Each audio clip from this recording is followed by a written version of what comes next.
This is City Pulse Newsmakers, a weekly look at the issues and the people behind them in Greater Lansing. Brought to you by City Pulse, Lansing's weekly alternative newspaper. And now, here's your host, City Pulse publisher, Burl Schwartz.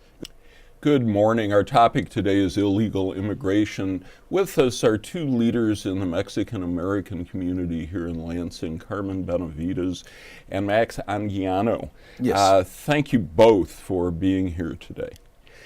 Carmen, if you would be kind enough to start with describing an incident that occurred in the hallway outside of District Court 54A in City Hall on January 26th.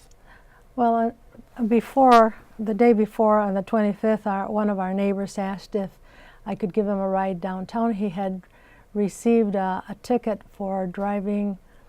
I really can't remember what was and he had to be in court, something to do with his license. And I said, sure, So it was on the 6th floor, and so we went up to the 6th floor. On our way up, I was chatting with a state trooper, and then we came out of the elevators. And if you've ever been on the 6th floor, there's some type of a greeter there.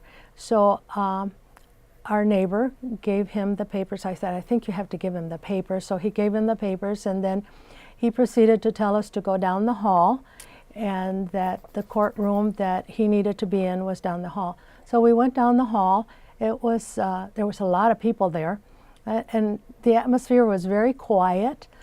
People were kind of, if they were talking very low tone, it was a very quiet, relaxed atmosphere, actually. So our neighbor went up and said, yes, we're in the right place. So I found a seat. It was very crowded.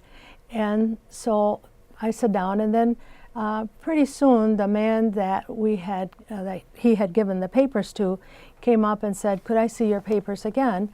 And he said, okay. So he showed him the papers, and he said, could you come with me?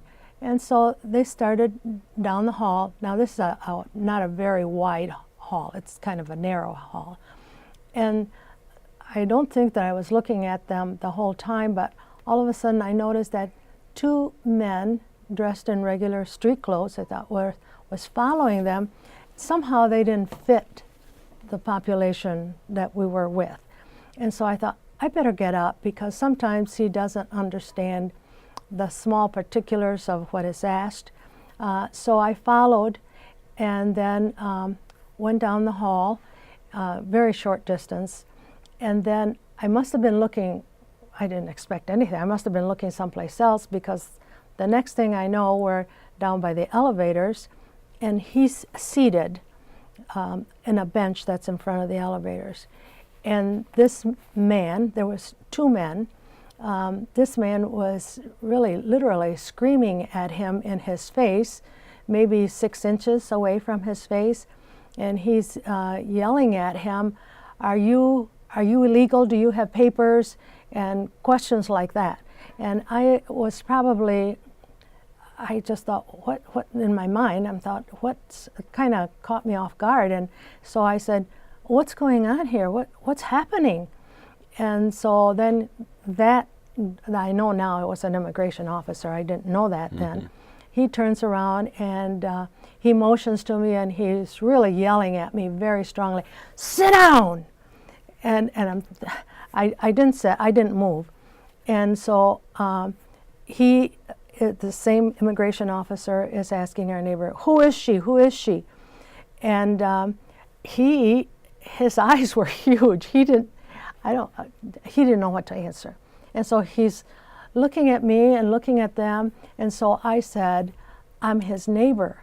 And then our neighbor said, she's my transportation. And then at the same time, there was another officer, now I know, I can say another immigration officer, and he put up a small card about the size of a license plate up to my face. I have no idea what it said, And so I said again, what is happening here? And at the same time, because I was looking at him, at the one that was speaking to me, and I was like, 2 feet from I wanted to see what was happening with our neighbor, and I was kind of like going back and forth, and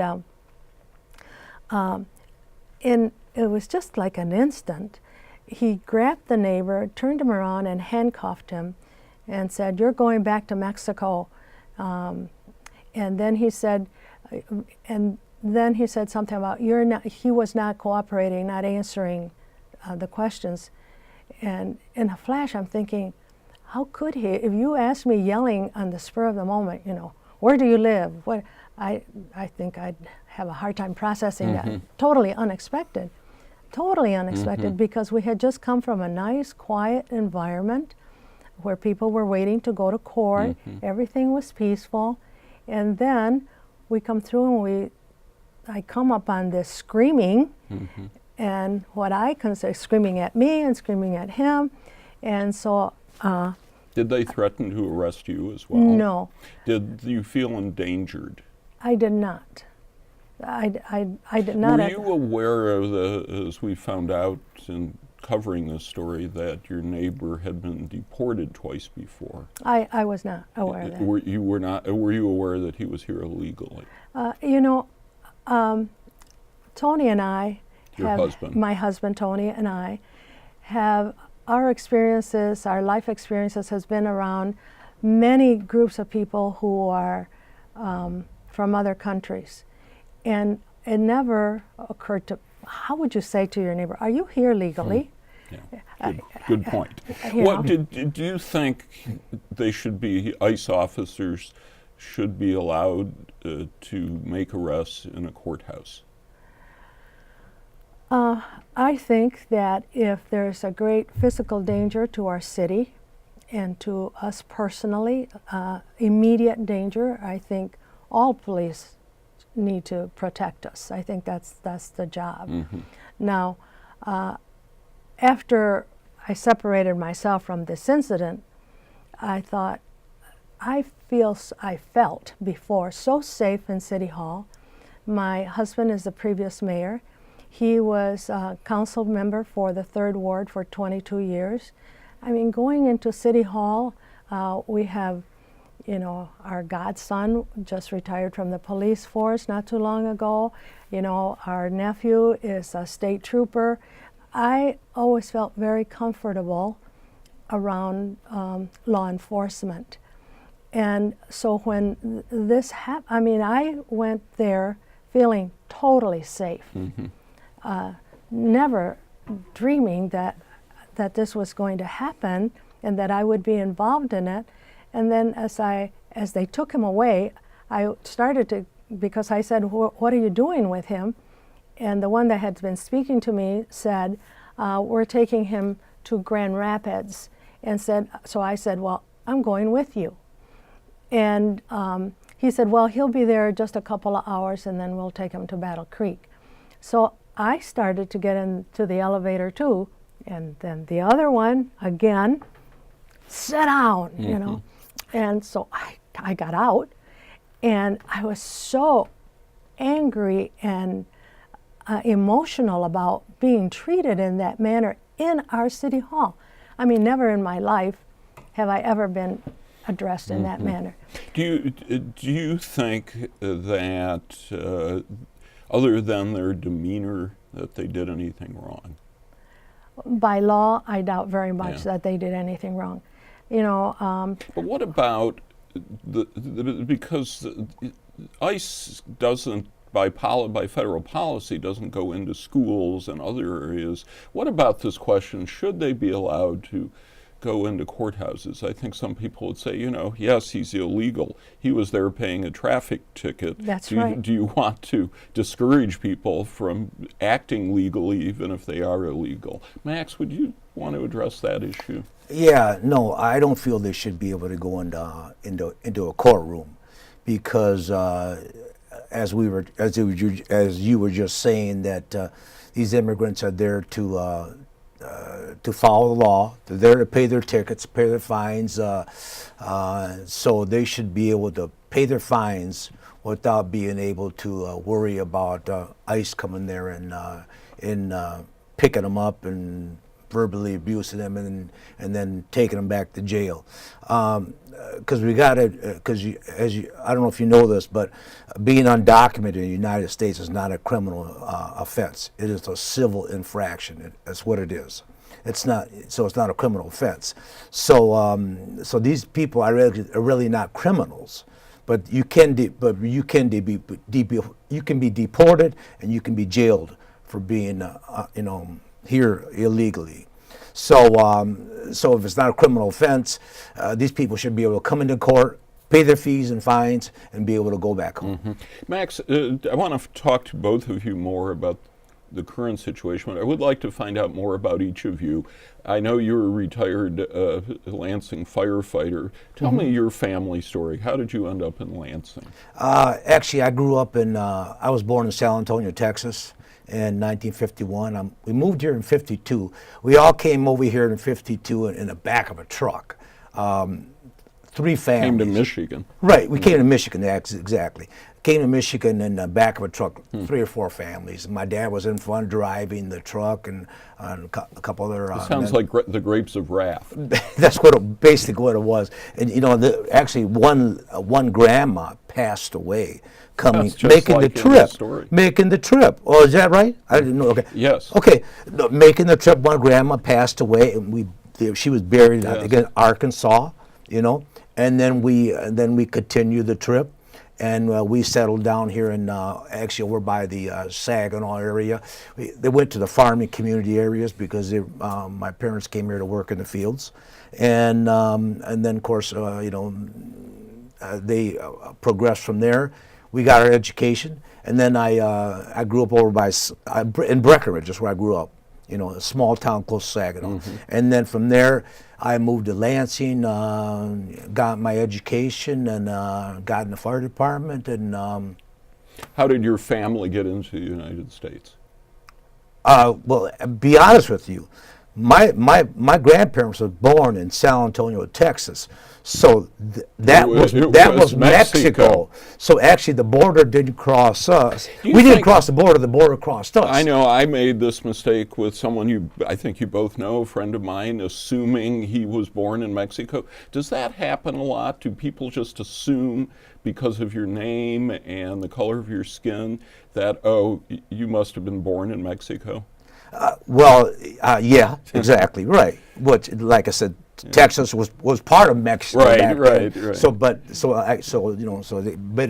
became the United States. But do they assume you must be an immigrant? Do you run into that with Anglos?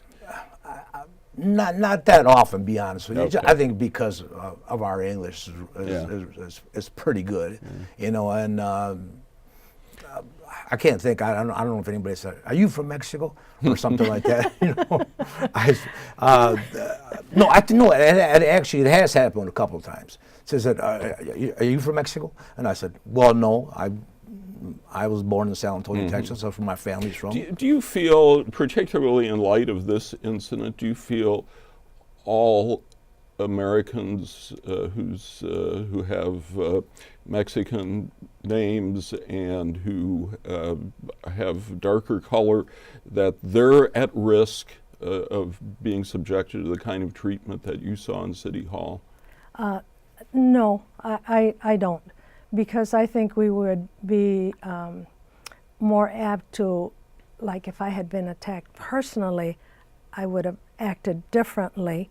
And the reason that I didn't react to immigration is because I've seen enough TV shows that tell us that they have all rights. And all I could think of, if I get really mouthy here, they're going to take me with them, and nobody's going to know where I am. So.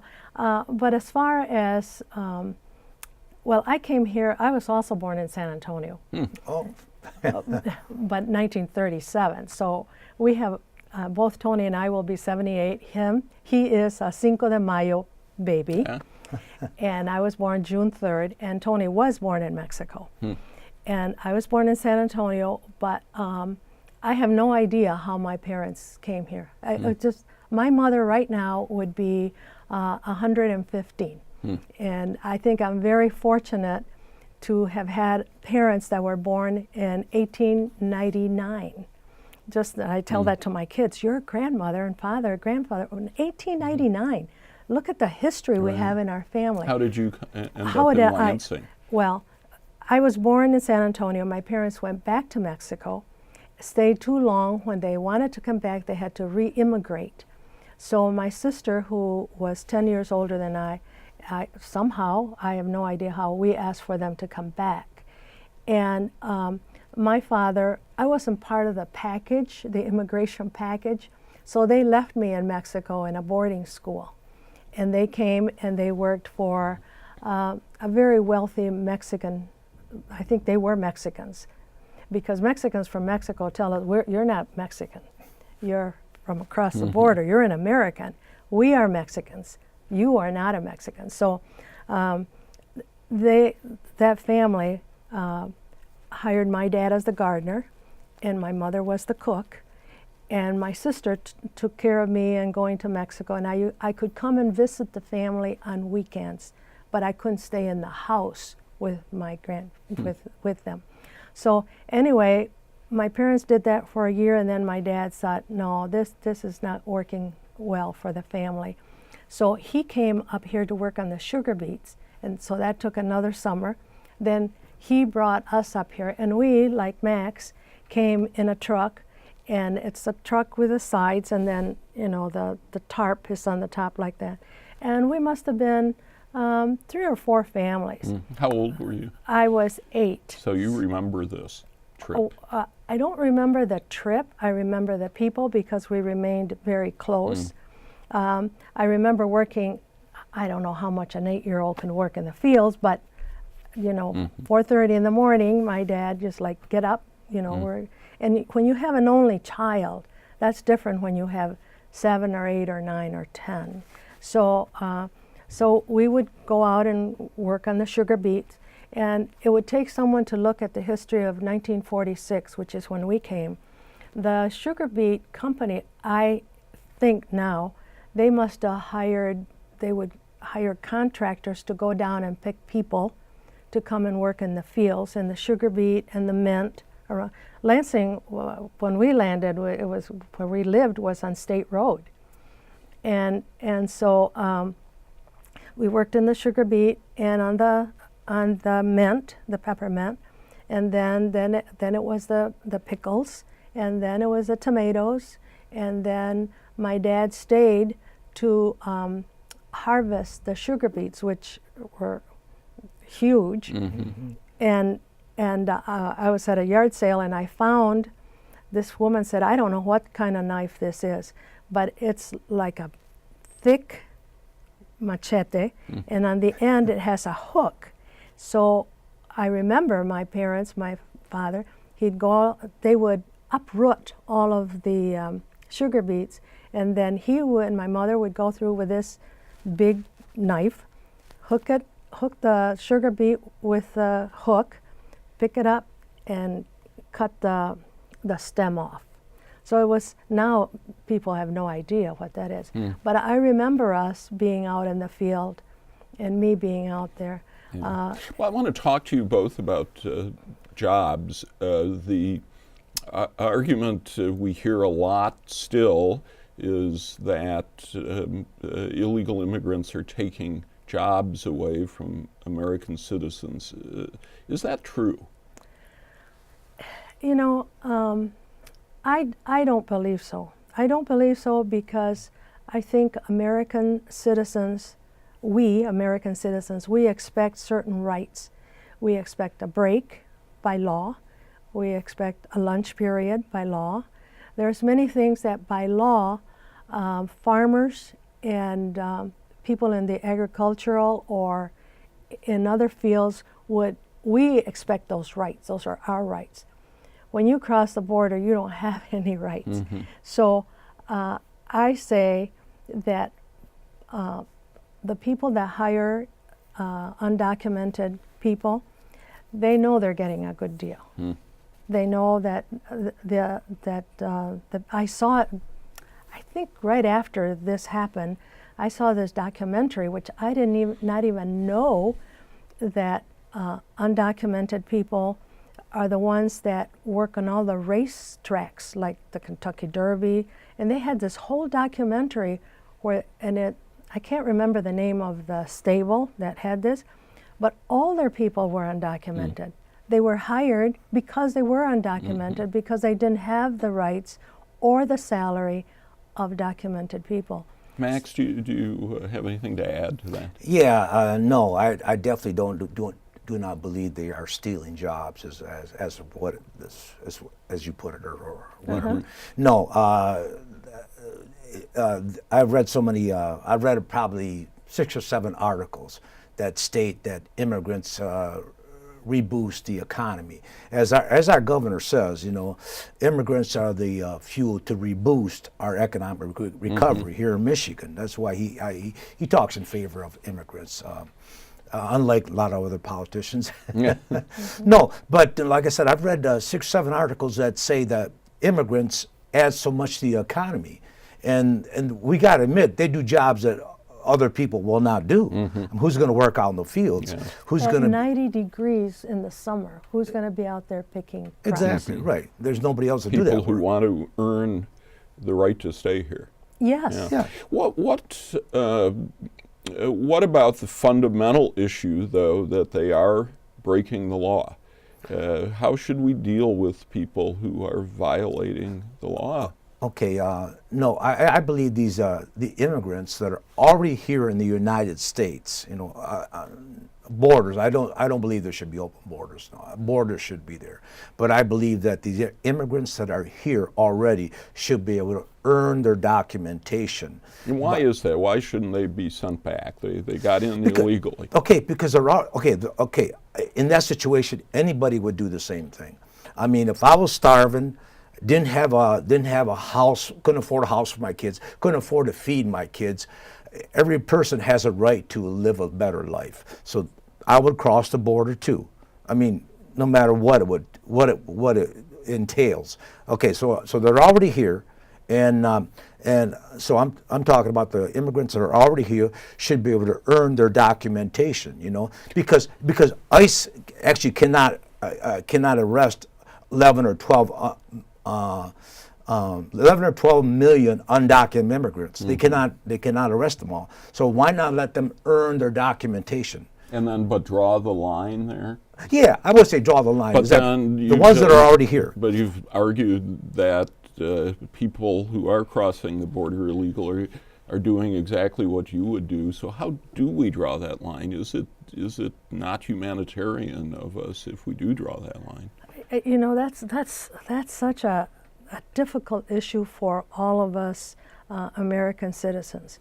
But like Max says, we have been very fortunate that my parents, Tony and our 4 children, were taken into Mexico. And our kids have been, I'll give you an example, okay? So we take our kids down there, so we go to this community, and the kids are, well, we want our bath. And I said to them, I am not going a mile to get to a well, draw up enough water to give you a bath, drag it all the way back. I can't do it. That's water.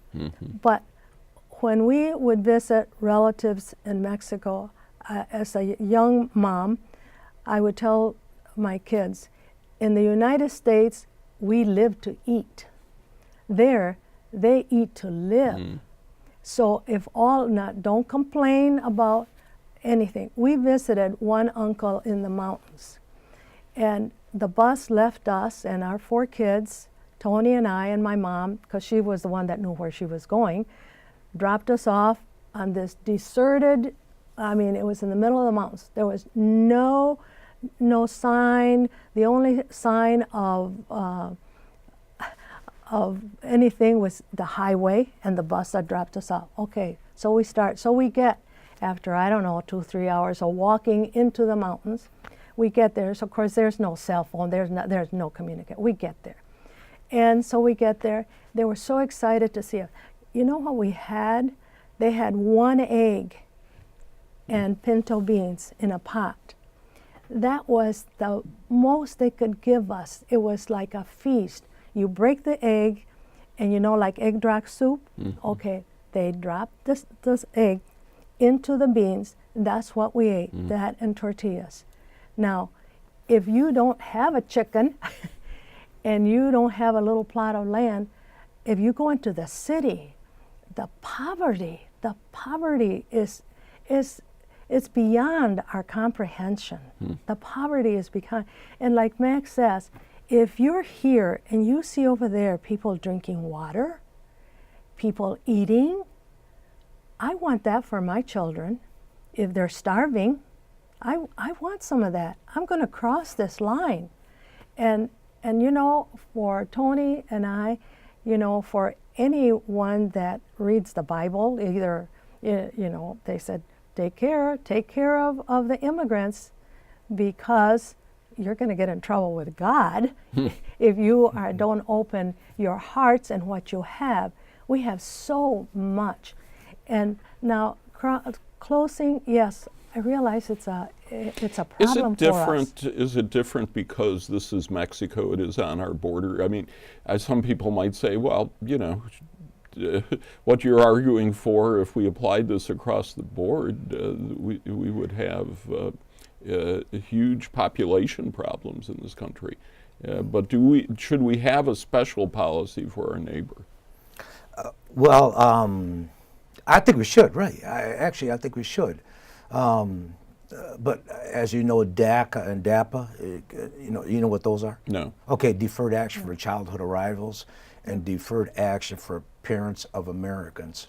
That was two programs that were the president was trying to pass, but then the big lawsuit in Brownsville, Texas, put a stop to it right now. But there is the old DACA that is still in place. You know, that allows it just means deferred action for childhood arrivals is what that means, and that just means that these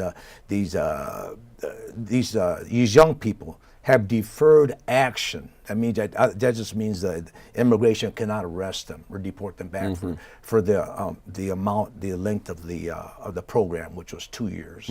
You know, and no, I believe something like that is very important to the United States, and we should have continued the second deferred action and the DAPA. You know, because there's so many articles out there that say that these people can contribute and reboost the economy here in the United States of America. How much money that can be earned in taxes, and that'll reboost our so many programs here in the United States of America. All right, I have to interrupt you. Okay. We're just about out of time, but I want to thank you, Carmen Benavides and Max Anguiano, for being on the show today. Our Top of the Town contest is going on right now. You can vote at LansingCityPulse.com.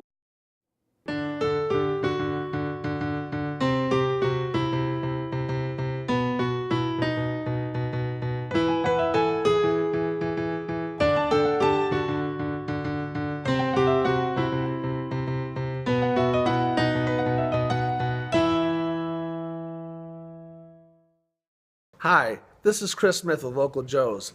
At Local Joe's, we help local business.